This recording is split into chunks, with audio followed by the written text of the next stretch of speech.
uma coisa que vocês fazem muito bem é essa coisa de contar a história em si. Como que vocês aprenderam isso? O conflito muda a vida. Pra existir uma história, tem que ter conflito e tem que ter mudança. Uma coisa que dentro da Criadores a gente chama de olhar do criador, que é você conseguir olhar pro mundo e tá sempre buscando referência pra você. Quando você ativa esse olhar, você não precisa mais fazer força. E como que funciona a rotina da criação de conteúdo de vocês? Eu acredito que antes de você ter o seu ponto que você começa a ter mais tração, eu gosto muito de defender a grande produção. As pessoas geralmente querem começar muito difícil e nessa de começar muito difícil elas acabam não começando. Salve, salve! Rodrigo Vinhas aqui, estamos juntos para mais uma gravação do podcast Arsenal de Mentores. Hoje eu tô aqui com a Hannah Franklin e com o Aleph Marques. Eles são os criadores do futuro. Eles são especialistas em storytelling, criatividade e criadores de conteúdo. De um ano para cá, mais ou menos, a Hannah estourou fazendo vários vídeos virais e ela realmente está mudando o jeito do mercado produzir conteúdo. Sou muito fã do trabalho que eles têm feito e por isso que eu convidei eles para vir aqui hoje contar um pouco pra gente. Sejam muito bem-vindos. Muito obrigada. Uma alegria receber vocês aqui. O trabalho de vocês está realmente fazendo diferença. Está chamando muito a atenção de muita gente legal, assim. Eles já gravaram também, eu já vi eles gravando um vídeo com ladeirinha, ficou muito legal. Enfim, várias coisas que vocês estão aparecendo, assim, que é muito difícil se destacar nesse mercado com alguma coisa nova. E eu queria que vocês contassem um pouco como que foi essa transição, assim, de vocês fazerem vários conteúdos que flopavam, como todo mundo que está assistindo aqui, que faz vários conteúdos que flopam, inclusive eu. Mas vocês acertaram a mão e, de repente, vocês acertaram vários direto. Como que foi essa... O que vocês perceberam, assim, que vocês acham que vocês mudaram do jeito de vocês fazerem conteúdo, que o negócio pegou essa atração? Eu acho que tem uma coisa que normalmente as pessoas não esperam que eu responda quando fazem essa pergunta. Pouca coisa mudou. É aquilo que a gente estava conversando um pouquinho antes de entrar ao vivo, que o negócio é a constância, é permanecer fazendo. Então, se você faz muito assim, uma hora, se você tem a mentalidade também de ir mudando um pouquinho de um vídeo pro outro, não querer mudar tudo que você faz, mas melhorar um pouquinho a cada vídeo. Vai ter um momento que você vai acertar e a coisa vai. Então, quando me perguntam o que mudou? Cara, eu continuei fazendo. Só que eu acho que teve uma coisa que foi um grande amigo nessa explosão que aconteceu, que foi não ter medo de ousar. Então, os vídeos, eles eram meio quadrados, assim, eles eram vídeos que qualquer pessoa faria. E aí a gente começou a não ter medo de citar pessoas. O primeiro vídeo que explodiu foi a gente falando do Sobral. A gente não teve medo de entrar em temas. Então, eu acho que isso ajudou bastante, né? A nossa ideia de conteúdo veio de uma teoria, assim, né? Aí você falou, cara, é muito difícil trazer coisa nova pro mercado. E foi essa a nossa intenção mesmo. Porque a gente olhou pro mercado digital e pensou, cara, o mercado digital é muito inteligente na hora de vender. Só que existe um outro mercado que é muito mais inteligente pra fazer conteúdo mesmo, né? Que é o de criadores de conteúdo, de influenciadores e criadores de conteúdo. Aí a gente conectou essas duas coisas e começou a estudar isso e testar como a gente conseguiria conectar essas coisas. E em algum momento a gente acertou essa ideia. E aí começou a funcionar. Isso é bem legal de falar, porque quando vão apresentar a gente fala, olha, nós somos criadores de conteúdo. Poucas vezes a gente fala que nós somos marqueteiros, porque a gente... Ou infoprodutores. A gente trouxe bem a criatividade dos criadores de conteúdo. Isso, com certeza, foi um ponto de inflexão. Sim. E como que funciona a rotina da criação de conteúdo de vocês? E como que é essa separação, assim, de vocês, como cada um tem sua própria marca pessoal e vocês como um casal também? Primeiro, sobre a nossa rotina. É muito raro a vez que a gente para um dia para gravar um vídeo. A gente gosta de fazer em blocos. Então, tem um momento de fazer pesquisa. Então, a gente vai olhar criadores, a gente vai olhar marqueteiros, a gente vai olhar muitos gringos, busca referência. Aí, depois, tem um momento de escrever. Então, a gente vai lá e escreve 10 roteiros. E não passa para gravação antes de ter pelo menos 7. E aí, depois, a gente grava todos de uma vez. E aí, isso facilita até para constância. Porque se você tem você posta aquele e já acabou. Se você sempre vai fazendo em blocos, e todas as ideias, todos os roteiros, todas as gravações, todas as edições, de repente, você tem, 7, 10 vídeos ali na sua gaveta. E essa é a nossa rotina. Vem ajudado bastante. Mas qual que é o volume, assim, que vocês produzem? Cara, depende. A gente acabou de sair de um desafio de 69 dias. A gente ficou mais de 69 dias, porque teve um períodozinho depois, foi 80 dias todos os dias saindo vídeo. E aí... Às vezes 2 vezes por dia. Sim. E aí, quando acabou, tem, 2 semanas, menos que acabou. E aí, agora, a gente diminui um pouco, até pra eu respirar. Mas a frequência, eu diria que, sei lá, 3 vídeos por semana. É uma frequência, assim. Você acha que tem a frequência ideal, é mais ou menos isso? Eu acredito que antes de você ter o seu ponto que você começa a ter mais tração, eu gosto muito de defender a grande produção. Se você posta 2 vídeos por semana, desde quando você é muito pequeno, é muito difícil ter um momento que você fala, cara, eu tenho feedback rápido dos vídeos, eu tenho repertório rápido se você tá só postando 2 vídeos por semana.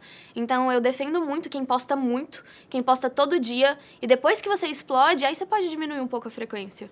Eu acredito nisso. E aí tem a intensidade programada, né? Em momentos de lançamento, quanto mais volume você trouxer, melhor. Mas fora, a gente gosta de manter um pouco a sanidade também. Sim. Gente, mas falando sobre a parte prática mesmo da criação do conteúdo. Vocês falaram que vocês já fazem tudo em bloco e tal, mas vocês, os dois, escrevem os roteiros. Como que tem um critério assim, a palavra final sobre isso é de um ou de outro? Na hora de gravar, por exemplo, esses vídeos que, às vezes, sei lá, o vídeo tem 2 minutos, 3 minutos, mas... Pô, parece que deu muito trabalho pra gravar. Quanto tempo demora, assim, pra fazer um vídeo bom desses? A palavra final é minha, porque é o meu rosto que aparece ali, mas a gente faz em 4 mãos.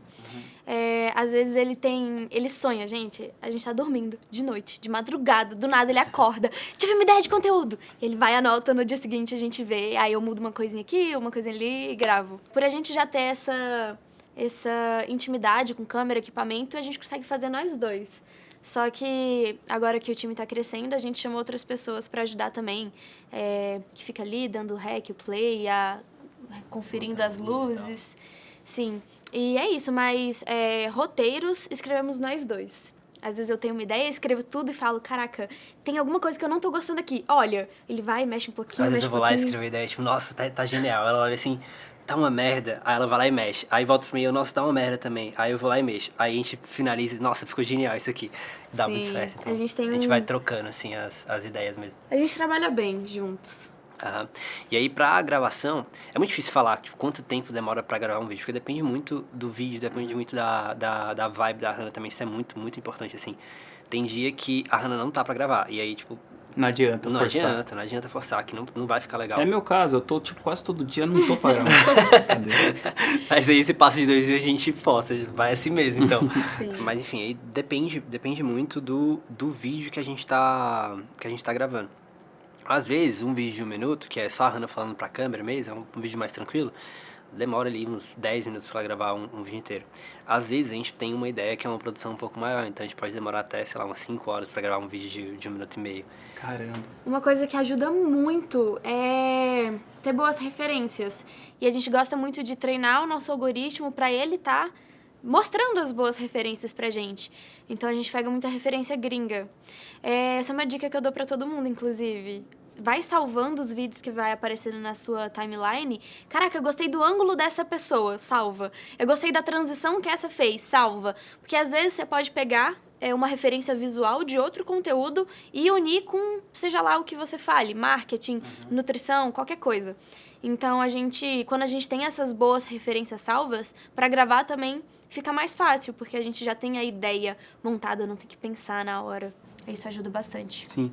Uma coisa que vocês fazem muito bem é essa coisa de contar a história em si. Como que vocês aprenderam isso? Qual que foi o background de vocês?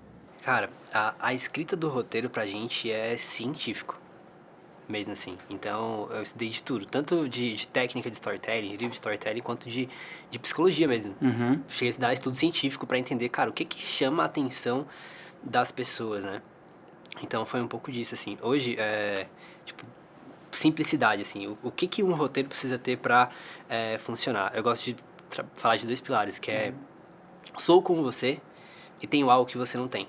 Sou como você, não é exatamente sou como você, mas eu sei de coisas que passam pela sua cabeça. Eu entendo você. Eu entendo você. Então, quando você fala ali, a pessoa tem que olhar para aquilo e pensar, cara, é pra mim, ou ele fez isso pra mim, ou eu me conecto com alguma coisa que tá nesse roteiro.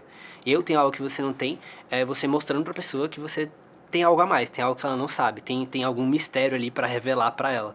Se você tem esses dois elementos em todos os roteiros, eles vão funcionar, não tem como. Você faz a pessoa se identificar, olhar para aquilo e falar, cara, foi feito para mim, e mostra para ela que tem algo novo para ela se conectar com você. E aos poucos a gente vai encontrando elementos que deixam o roteiro legal, estruturas de storytelling. E no começo era muito... Olhava a estrutura, escrevia e tinha que olhar várias vezes. Depois que você faz, a coisa vai ficando mais simples também. Porque tem vídeos que eu gravo em 15 minutos, mas não foi sempre assim. Antes, cada vídeo era 40 minutos para gravar. Só que com prática, tanto na roteirização quanto na gravação, vai ficando mais fácil. E é interessante que a gente vai entendendo que o storytelling, ele... A nossa vida é uma história, né? Sim. E foi um dos motivos pelo qual eu fiquei tão alucinado quando eu descobri storytelling, porque eu fui percebendo que, cara, não é sobre o filme, não é sobre contar uma história no Instagram, é sobre você perceber que a sua vida tem vários elementos, assim, que é legal de contar, porque é a vida acontecendo. Uhum. E aí, quando você aprende, vai ficando mais fácil, por quê? Porque você vai identificando na sua vida, então, tipo, vai ficando muito natural, assim, você perceber o que é importante na vida pra colocar dentro de uma história. O que você acha que diferencia uma pessoa que conta uma história a mesma história, mas essa mesma história pode ser contada de um jeito interessante ou de um jeito chato? O que você acha que faz ser um jeito chato ou um jeito interessante? Existem vários elementos, assim, né, que podem deixar uma história mais interessante, mas o principal deles, na minha visão, é o conflito. Porque uma boa história é formada de um bom conflito. Eu vi isso eu fiz um curso de roteiro com o Robert McKay, ele falava Aham. se o personagem, pô, tá tudo certo na vida dele, todo mundo gosta dele e tal, quem vai assistir esse filme? Sim. Aham. E aí, o próprio Robert McKay, ele tem ele explica o que é storytelling em 5 palavras. Eu acho isso surreal, assim, porque eu sempre fiquei me perguntando, beleza, storytelling, mas o que significa isso de fato, né? Se tu pergunta isso pra alguém no Instagram, a pessoa vai falar, storytelling é a arte de contar histórias. Você traduziu o termo, tipo, me explica o que é storytelling. E ele fala, cara, storytelling, você pode explicar em o conflito muda a vida. Pra existir uma história, tem que ter conflito e tem que ter mudança. E aí, o que é uma boa história? Uma boa história é que tem um bom conflito e que a mudança é significativa. Pô, muito legal isso. Interessante, né? Levando para roteiros, é uma coisa que me ajudou muito a entender e colocar isso na prática. O jeito que começa o roteiro tem que ser diferente do jeito que termina o roteiro. E muita gente... Nossa, isso é uma coisa que eu vejo demais. A primeira frase do roteiro já é o que ela quer falar no final das contas. Então vamos supor que a pessoa comece: enfrentar desafios é importante para você evoluir. Ela começou falando o que ela queria falar do roteiro, não. Começa, sei lá, falando o contrário, e aí você vai aterrissando. Começa falando uma parte antes de você perceber isso, e aí você muda, tipo, tem a mudança, e aquilo se encaixa perfeitamente. Então, eu gosto de pensar, cara, esse roteiro começou de um jeito e terminou de outro? Sim, então ouvir o storytelling acontecendo. Um bom exemplo é o do Pedro Sobral, né? Que a Hannah começa com o cara sério assim. O Pedro Sobral copiou meu vídeo. E a pessoa, nossa, tipo, lá vem fofoca, né? Deixa eu ver onde isso vai dar. E aí termina no final do vídeo a Hannah falando super bem do Pedro Sobral, tipo, se conectando com as coisas, né? Então, a Hannah que começou o vídeo é muito diferente da Hannah que terminou. E isso gera a mudança, o arco narrativo do storytelling, que deixa as coisas mais interessantes. Fala pra mim quais são os filmes, assim, que são referências pra você. Vai, o top 3 de cada um. Nossa. Eu amo Matrix. Eu amo um filme chamado O Contratempo. Um Contratempo. Um Contratempo, é. Já roubou o meu. Um Contratempo. Um Contratempo justamente por isso, por causa ele tem um plot twist muito legal. E a mudança é muito forte, é muito, muito maneiro. E, nossa, eu não sei se essa tá no meu top 3, mas eu lembrei de uma série que marcou muita gente, que é Por Trás dos Seus Olhos. Tem uma mudança muito brutal também. A gente gosta muito de filme que tem plot twist também. Essa série tem. Gosto. Certo. Então, ó, Matrix, Um Contratempo, Por Trás dos Seus Olhos. E a Hannah você? falou 2 que estariam na minha lista, então isso é um grande problema. Mas eu gosto muito de A Origem, do Nolan. Acho muito legal. De série, eu gosto de... Vou colocar 2 séries. Que é Breaking Bad e Peaky Blinders. Acho muito massa também. E tem um filme que saiu do cinema há pouco tempo, que é da Bella Baxter. Qual que é o nome? Pobres Criaturas. Pobres Criaturas. Muito legal também. É muito legal. Que é com a... Com a... É essa mesmo, Emma Stone. Emma Stone, né? É, mas tá. Muito legal. Filme esquisitíssimo. Aí eu falei, nossa, gostei. Ah, A gente gosta de coisas diferentes, assim. Deu muita referência visual pra gente. Então, no cinema, a gente tava lá e eu tirando foto, assim, das cenas, falando, cara, vamos fazer isso. foi engraçado. Olha como a gente funciona a questão de buscar referência. A gente tem uma coisa que, dentro da Criadores, a gente chama de olhar do criador. Que é você conseguir olhar para o mundo e tá sempre buscando referência para você. Quando você ativa esse olhar, você não precisa mais fazer força. A gente estava no cinema e aí esse filme Pobres Criaturas, ele tem uma lente diferente, é uma lente aberta. Aí às vezes tava tendo uma conversa, vamos supor, quando tava em você é uma lente normal. Quando vira para mim era uma lente olho de peixe, toda distorcida. Eu olhei aquilo ali no cinema e falei, a gente precisa fazer um vídeo assim. E aí o filme, ele tinha um toquezinho meio desafinado. Era um filme que gerava estranhamento. Eu falei, caraca, legal esse toque. A gente saiu dali, essa trilha. A gente saiu dali, uma semana depois a gente já estava gravando o vídeo usando a lente distorcida e a gente pegou essa trilha sonora e usou durante 69 dias do desafio. Então, a gente olha pro mundo, caraca, eu tenho como pegar isso aqui pra mim? Eu tenho como pegar isso aqui e trazer pro meu mundo? O filme A Origem, a gente tava vendo ele, aquilo virou um conteúdo que deu muito bom também no TikTok pra mim. Então, olhar pro mundo como, cara, como eu posso criar a partir das coisas que tá vindo pra mim de qualquer forma? E isso é pra tudo, assim. Eu já, tipo, às vezes a gente tá conversando com um amigo, ele conta uma história, nossa, é boa essa história, né? Vou roubar. Vou roubar. Aí a gente transforma a história em conteúdo e o vídeo explode, assim.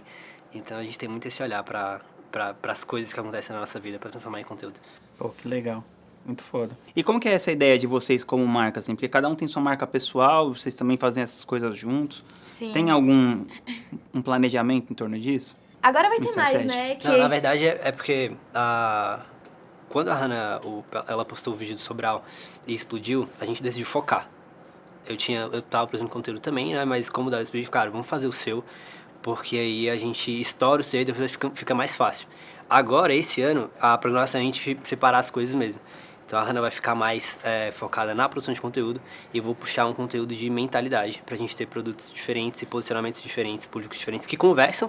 A filosofia no total vai continuar sendo a mesma, né? Mas a gente tá nessa ideia mesmo de separar as coisas e eu ter o meu posicionamento também. Pô, muito massa. Vocês criaram a comunidade Criadores do Futuro. Conta um pouquinho sobre o produto de vocês. A gente não chama de curso, nós chamamos de comunidade mesmo, porque eu acho que ter um produto gravado tem muitos e que, claro, podem funcionar. Só que o lance da comunidade, às vezes, as pessoas que compram, elas precisam de um amigo. Elas precisam de, nos dias difíceis, ter alguém ali que vai escutar elas, que vai falar, cara, eu tava nesse lugar e eu saí dessa forma. Então, a nossa comunidade funciona no Discord.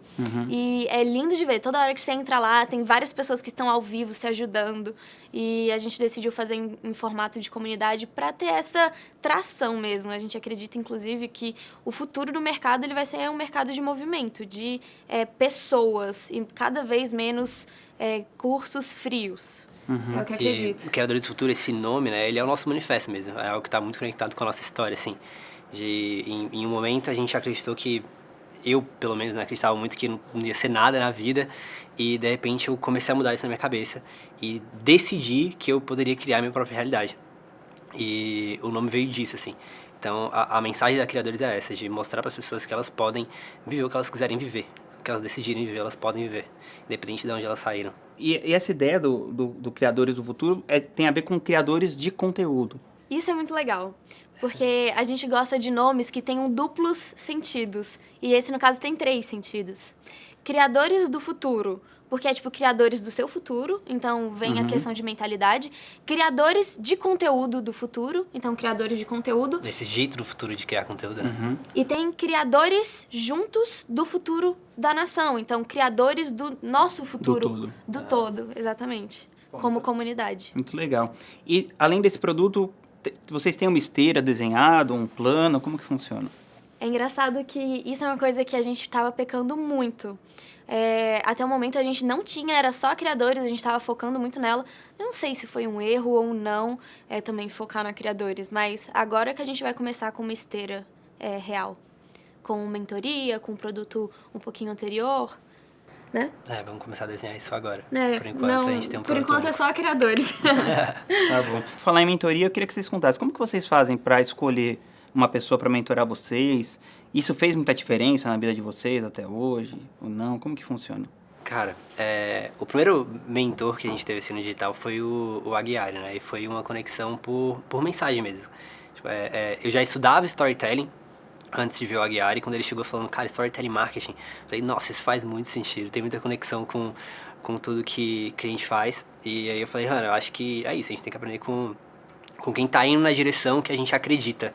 E é um pouco disso, a gente escolhe as pessoas por crença mesmo, a gente escolhe as pessoas pelo, cara, eu gosto do trabalho que ela tá fazendo, acho que tem conexão com o que eu quero fazer, e ela tá num nível acima. Então é essa a visão que a gente tem na hora de escolher um mentor. E a importância é brutal, assim. Se não fossem os nossos mentores, a gente não teria chegado nem perto onde a gente está hoje. Com certeza. Pô, eu falei pro Aguiar um dia, eu liguei pra ele e falei, pô, eles estão fazendo um trabalho, eles são tipo você mais jovem, assim. A versão atualizada 2.0. Nossa, o tanto que ele inspirou a gente com aqueles lançamentos com audiovisual, com personagens, o medo. Tudo aquilo ali, a gente olhou e a gente acompanhou. A gente viu aqueles lançamentos de 2021 dele e eu falei, meu Deus, eu quero fazer isso. Então ele inspirou a gente em muitos níveis. Pô, e conta um pouco, como que é a estrutura de vocês? Porque aparentemente vocês têm uma estrutura enxuta, assim, mas vocês conseguem fazer coisas bem grandiosas, assim. Queria que vocês contassem, vocês trabalham com quantas pessoas? Quem que faz essa parte de gerenciar pessoas entre vocês? Como que funciona? Hoje o nosso time tá um pouquinho maior, só que por muito tempo a gente fez tudo num time, sei lá, de 3 pessoas. E essa facilidade veio da nossa história, né? A gente tem um sócio, né, que ajuda a gente tanto na gestão desse time, quanto nas estruturas, assim, porque eu e a Hannah, a gente é muito de criatividade mesmo, de construção de narrativa e de criar história e tudo mais. E aí o Vitor Margini, que é o nosso sócio, ele toca a parte de estrutura, de e-mail, de automações e tudo mais, ele que toca toda essa parada, ele ajuda a gente. E aí agora a gente tá muito na intenção de construir um time forte. E a gente tá batendo cabeça com isso, né? Hoje a gente tem 10 pessoas no time, de várias áreas, de gestão, principalmente de roteiro, é o mais incipiente, assim, né? É o mais difícil de delegar pra gente. Edição também. Mas principalmente de suporte da comunidade, que é onde a gente foca muito, assim, em cuidar mesmo dos nossos alunos. Temos 2 gestoras de comunidade. Mas o que eu ia falar sobre criação é que, da nossa história, a gente, antes de vir pro marketing, a gente gravava vídeos para festas de música eletrônica. Então, a gente já entrou no mercado com essa facilidade de criação, em saber olhar para um vídeo e saber fazer ele ficar bonito, saber fazer ele ficar criativo, já veio de um background que a gente tinha. Por isso que a gente já chegou com uns vídeos de muita qualidade, porque a gente já tinha uma câmera, a gente já tinha luzes, equipamentos. Já sabia fazer e tal. E vocês estão juntos já faz 9 anos, né? Fevereiro faz 10. Fevereiro faz 10, nossa. Sim. E essa história de vocês também conecta muito com as pessoas, assim, né? Essa coisa de vocês serem tão jovens e estarem juntos há tanto tempo. Sim. Como que é, assim, ficar o tempo todo junto? Porque vocês trabalham juntos ou são um casal e tal? E isso é meio louco, assim, porque a gente faz tudo junto e tudo no mesmo lugar. Tipo, a nossa empresa funciona dentro da nossa casa, a gente trabalha junto, vive junto e tudo mais. Então é meio caótico, assim, é uma coisa que, inclusive, a gente estuda pra conseguir lidar, mas a gente tem lidado bem, assim, com essas coisas. Depois que a gente ficou noivo, as coisas melhoraram. Por quê? Porque, inclusive, a gente ficou noivo no palco da Ghiari, né? E eu mais vi. uma vez fazendo parte da história. Melhorou porque antes éramos namorados há não sei quantos anos. E eu ainda tinha um pouco da questão da menina dentro de mim, de, cara, a gente brigou, então eu vou ficar emburrada. Aí ficava, sei lá, 2 dias estendendo aquela briga. Depois que a gente noivou, tipo, véi, brigamos, aí passa 30 segundos, e aí, vamos ficar de boas? Então as coisas melhoraram bastante, inclusive no nosso relacionamento como sócios também, né? Ficou bem mais pragmático. Virou um pouquinho a chavinha da intenção mesmo, né? Tipo, cara, agora a gente tá se preparando pra casar. Então, vamos aprender a lidar com isso com um pouco mais de leveza? Sim. Sim. Pô, que legal. E também isso tem muito a ver com a perspectiva do futuro, né? Sim. Porque a partir do momento que você tem essa perspectiva de futuro, você passa a ser mais maduro, relevar algumas coisas. E qual que é a perspectiva de futuro profissional de vocês? O que vocês planejam, assim, para o longo prazo? O nosso maior foco, assim, é a criadores mesmo, a comunidade. Então, a gente quer, sei lá, ter centenas de milhares de alunos na comunidade, vamos trabalhar muito forte para isso. E a criação de conteúdo, a gente quer ter esse posicionamento muito forte de, cara, as pessoas que trouxeram a revolução para a criação de conteúdo no mercado digital. Eu tenho essa crença de que o mercado digital é muito inteligente para vender e que os produtores ficam com preguiça, assim, de criar conteúdo, né? E eu acho que se a gente puxa isso, o nosso mercado pode ficar muito massa. E pode mudar a vida de ainda mais pessoas, né? Porque eu acho que ainda tem muito preconceito com marqueteiro, com vendedor de curso.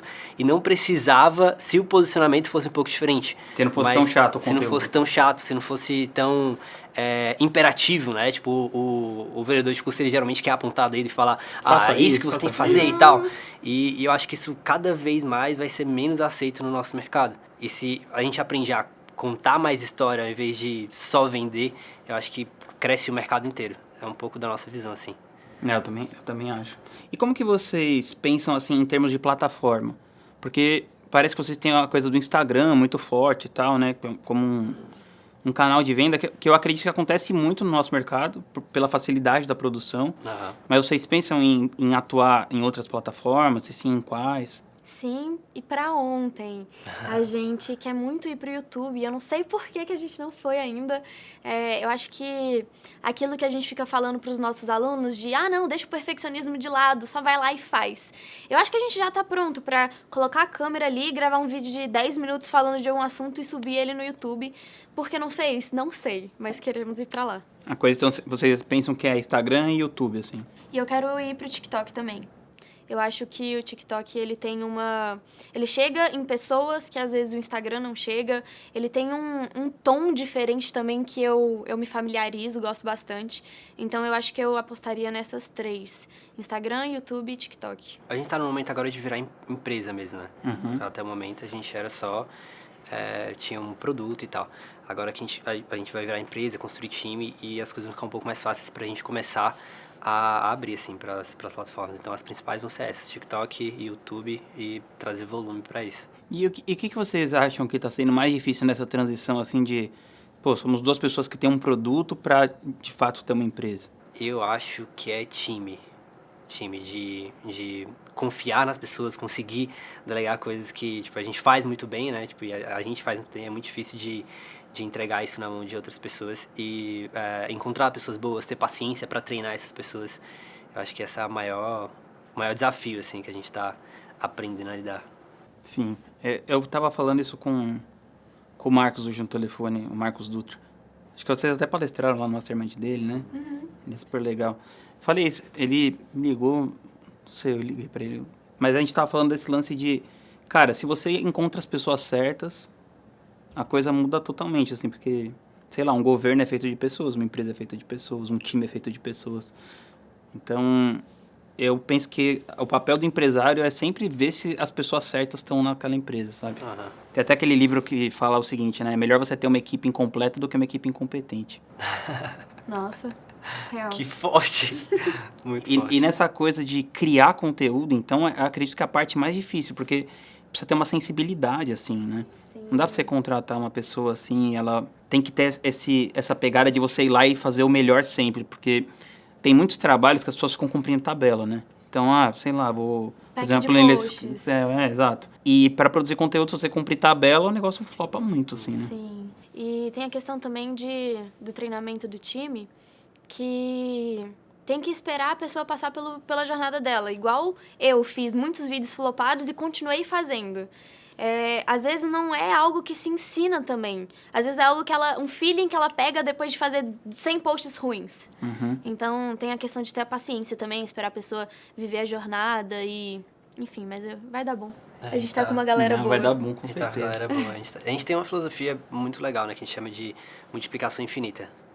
Então, tanto dentro do time quanto no produto, é algo que a gente repete muito, assim, dentro da comunidade, né? Que, cara, você tem que estar aqui para aprender, você tem que estar aqui para ensinar também.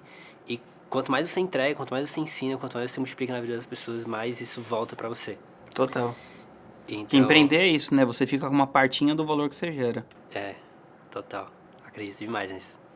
E qual que seria o conselho que vocês dariam para quem está começando no digital hoje? Para alguém que está pensando em entrar nesse mundo digital e tal, e por algum motivo? Sei lá, um nutricionista, uma personal trainer? Cara, tem uma coisa que eu tenho visto muito em todo mundo assim que eu converso, que tá começando no digital, que é a mania de complicar as coisas. Elas querem ir, tipo, acabei de chegar no digital, aí eu vejo o Vinhas faturando múltiplos milhões, aí eu penso que eu tenho que lançar uma mentoria gigantesca ou ter vários cursos já, quando a pessoa podia, sei lá, lança a primeira mentoria individual. Começa simples, começa na fruta baixa, do jeito mais simples possível, e vai subindo a escadinha. As pessoas geralmente querem começar muito difícil e acabam, nessa de começar muito difícil, elas acabam não começando. Concordo. Eu diria que pressa foi uma coisa que facilmente atrasou a gente muitos anos. A gente ficou muitos anos tentando buscar atalho, tentando buscar facilidades. Então, às vezes, sentar e fazer a coisa. Tem até uma brincadeira que a gente fala, cara, se eu te der um cheque de R$1 milhão, só que você só pode pegar esse dinheiro, já é seu, tô te dando na sua mão. Só que você só pode pegar esse dinheiro quando você fizer 160 posts no seu Instagram.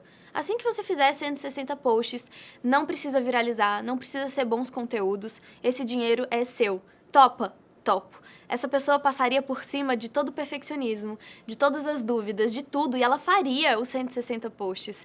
Só que as pessoas, elas querem buscar atalhos, elas querem perfeccionismo, elas focam nos medos, medo do que vão pensar, disso, daquilo, sendo que, às vezes, só fazer bonitinho ali, ela consegue todas as metas dela. Então, se eu pudesse dar uma dica para quem está começando, não tenha pressa e foca nos seus primeiros 160 posts, que... Tem um lance também que as pessoas, elas querem os resultados, mas se essa pessoa faz 160 posts, ela vai crescer mentalmente, ela vai crescer, ela vai ficar muito mais inteligente para escrever roteiro, ela vai ter uma criatividade muito melhor porque já fez 160 posts. Então, faturando ou não 1 milhão depois dos 160 posts, ela já ganhou. Ela já é uma pessoa de 1 milhão. Então, acho que eu falaria para focar na constância, sem pressa. Ficar muito tempo fazendo uma única coisa, né?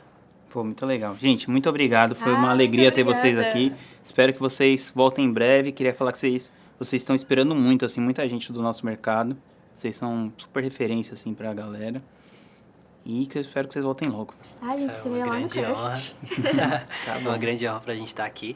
E pra gente voltar, só basta o convite. Tá bom. Já estamos aí. Gente, é isso. Mais um episódio aqui do Arsenal de Mentores. Se inscreve aqui no canal, na newsletter. E até a próxima.